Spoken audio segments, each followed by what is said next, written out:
안녕하세요. 저는 장사모입니다. 혹시 세계 4대 문명에 대해서 들어보셨나요? 메소포타미아의 수메르 문명, 이집트의 나일강 문명, 중국의 황하 문명, 인도의 인더스 문명. 이 중에서 제일 먼저 발생한 문명은 메소포타미아의 수메르 문명입니다. 자, 바로 이곳에 누가 살고 있었냐면 아브라함의 가족들이 살고 있었어요. 이 가족에게는 아픔이 있었어요. 아브라함의 아버지가 데란데 큰아들 하란이 아빠보다 먼저 죽은 거예요. 그리고 또 한 가지, 아브라함에게는 자녀가 없었어요. 이 가족이 고향 갈대아인의 우르를 떠나서 가나안 땅으로 가려고 합니다. 자, 가나안 땅으로 출발해 볼까요? 한참을 가죠. 그런데 이 가족이 가나안 땅으로 가던 중에 하란이라는 곳에 오게 됐는데 가나안 땅까지 가지 못하고 이곳에 오래 머물게 됩니다. 자, 얼마나 오래 있었냐면 데라가 205세가 되던 해에 하란에서 죽게 되죠. 자, 데라가 죽은 후에 하나님께서 아브라함에게 나타나셔서 말씀해 주십니다. 너는 고향과 친척과 아버지 집을 떠나 내가 너에게 보여줄 땅으로 가라. 그리고 또 축복을 해 주십니다. 아브라함은 여호와의 말씀을 따라갑니다. 자, 그럼 가나안 땅으로 들어가 볼까요? 자, 가나안 땅 한가운데 있는 이 세겜이라는 곳에 있을 때 하나님께서 나타나셔서 아브라함에게 말씀하시기를 이 땅을 너희 자손에게 주리라. 바로 이곳에서 아브라함이 처음으로 하나님께 제단을 쌓게 되죠. 아브라함은 여기에 계속 머물 수가 없었어요. 왜냐하면 그 땅에는 가나안 원주민들이 살고 있었기 때문이에요. 그래서 아브라함은 장소를 옮겨서 베델 동쪽 산에 도착합니다. 여기서도 제단을 쌓고 여호와의 이름을 부르게 됩니다. 그 후에 아브라함은 계속해서 남쪽으로 이동하는데 네게브 사막까지 갑니다. 자, 이때 기근의 시험이 아브라함에게 닥치죠. 아브라함은 기근을 피해서 애굽으로 내려가게 되는데요. 자, 애굽으로 가보겠습니다. 굉장히 멀죠. 이곳에서 엄청난 일이 일어납니다. 아브라함이 자기가 살려고 거짓말을 하죠. 자기 아내 사레한테 뭐라고 하냐면 당신이 너무 예쁘니까 와이프라고 하지 말고 누이라고 합시다. 이 일로 인해서 바로의 궁으로 사레가 들어가게 되죠. 다행히 하나님은 이 일을 가만히 두고 보지 않으시고 은혜를 베풀어 주십니다. 바로의 집에 큰 재앙을 내리시고 아브람과 가족들이 안전하게 애굽에서 나올 수 있도록 인도를 해 주시는데 큰 재물까지 얻고 나오게 되는 은혜를 받습니다. 애굽에서 나온 아브람은 네겝으로 올라갑니다. 여기가 네겝이죠. 여기에서 더 북쪽으로 올라가서 지난번에 제단을 쌓았던 장소죠. 베델에 도착하는데 여기서 또 어려움이 생깁니다. 아브람의 목자들하고 롯의 목자가 서로 다투는 일이 생겼죠. 왜냐하면 너무 소유가 많아서 그 지역에 함께 지내기가 어려워진 거예요. 이때 아브람이 롯에게 뭐라고 하냐면 우리 서로 싸우지 말자. 네가 우하면 나는 좌하고 네가 좌하면 나는 우하겠다. 그렇게 해서 롯은 요단 지역을 바라봐요. 얼마 전에 다녀온 애굽 땅 같고 하나님의 동산같이 보였던 거예요. 그래서 롯은 아브람을 떠나서 요단강 동쪽에 있는 여러 지역들을 다녀보고 소돔에 정착하게 됩니다.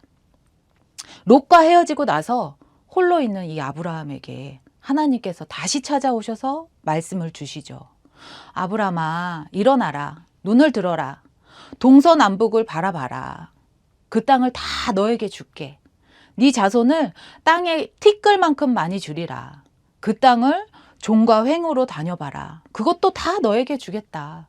이 말씀을 듣고 나서 아브람은 헤브론에 정착을 하고 여기에서 오래오래 살게 됩니다. 자, 롯이 정착했던 도시죠. 소돔과 고모라, 아드마, 수보임, 소알 같은 작은 도시들이 사해 근처에 있었는데요. 이 도시들은 어려운 상황에 놓여 있었어요. 지난 12년 동안 엘람 제국의 왕 그돌라오멜에게 조공을 바치고 있었던 거예요. 그런데 13년째 되는 해에 배반을 합니다.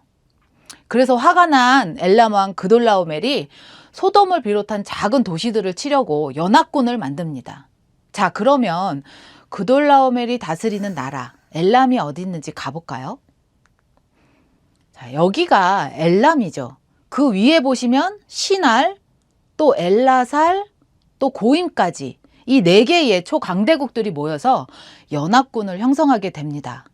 이제 그돌라오멜의 연합군들이 소돔을 향해서 사해바다 쪽으로 내려오고 있습니다. 내려오는 중에 아스드롯 가르나임 보이시나요? 여기에서 르바 족속을 치고 더 내려와서 함에서 수수 족속을 치고 더 내려와서 사해바다 동쪽에 있는 사회 기랴다임에서 M 족속을 무찌르고 세일 지역에 살고 있는 호리 족속까지 치고 나서 엔 미스밧 여기에서 아말렉 족속을 치고 마지막으로 하사손 다말에서 아모리 족속까지 치는데 이 소식을 들은 소돔 사람들과 또 작은 도시 사람들이 얼마나 무서웠을까요? 그래서 5개의 작은 도시 국가들이 힘을 합쳐서 어떤 장소에서 진을 치고 전쟁을 준비하게 된 거예요. 그곳이 바로 시딤 골짜기예요. 여기는 어떤 특징이 있냐면 역청 구덩이가 많이 있었어요. 지형을 이용해서 싸우면 승리할 수 있을 거라고 생각했던 것 같아요. 그런데 생각처럼 되질 않고 오히려 소돔 왕이랑 고모라 왕이 거기 빠지게 된 거예요. 이 전쟁에서 패배한 소돔과 고모라는 그돌라오멜의 연합군에게 재물과 사람들을 뺏기게 됩니다. 이때 소돔에 살고 있던 롯도 포로로 잡혀가게 되죠. 이런 와중에 전쟁에서 도망쳐 나온 어떤 사람이 헤브론에 살고 있었던 아브람에게 이 소식을 전합니다. 자, 아브람이 어떻게 했을까요?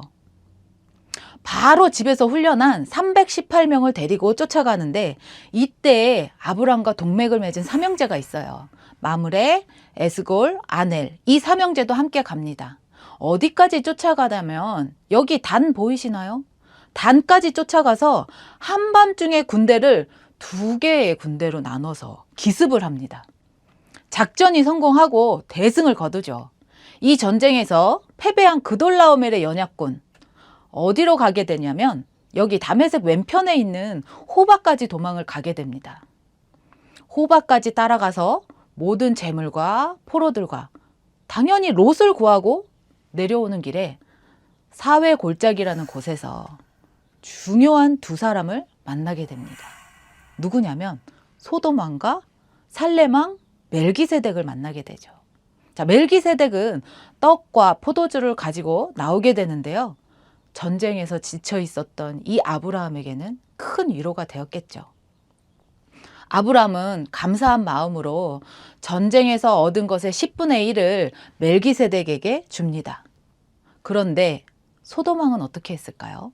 아브라함에게 이렇게 말하죠. 물품은 네가 가져가고 사람들만 나에게 돌려달라. 아브라함은 소돔 왕의 제안을 단칼에 거절합니다. 왜냐하면 나중에 소돔 왕 때문에 아브라함이 부자가 됐다 이런 말을 듣지 않기 위해서 그랬던 거예요. 아브라함의 이런 용기와 지혜가 어디서 왔을까요? 여기까지가 창세기 12장부터 14장까지의 내용이었습니다. 지금까지 저는 장사모였습니다.